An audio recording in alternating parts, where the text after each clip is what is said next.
Les questions de l'équité et du genre sont encore à la traîne dans les universités et grandes écoles francophones africaines.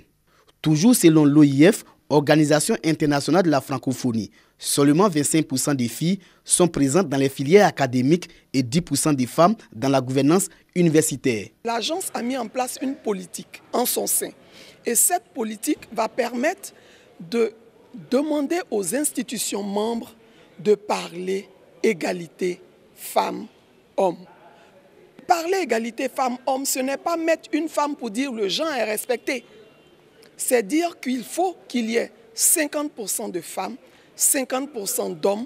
À Yamoussoukro, la conférence des recteurs des universités francophones et de l'océan Indien est en conclave sur la promotion du genre. Une rencontre pour définir des stratégies idoines pour l'augmentation de la proportion des filles dans les filières académiques et des femmes dans la gouvernance universitaire. La présence des femmes est le maillon faible au niveau de l'enseignement supérieur.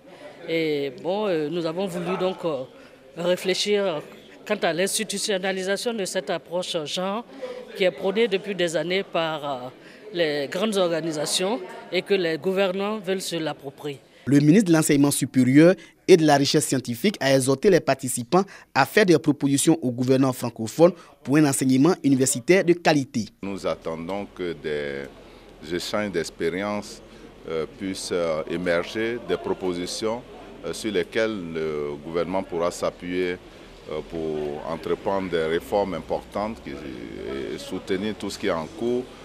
Nous savons également que c'est beaucoup d'idées nouvelles qui vont émerger ici. La conférence des recteurs des universités francophones et de l'océan Indien travaille pour l'assurance qualité au niveau de l'enseignement supérieur, de la mise en place du système LMD et de l'harmonisation des curricula.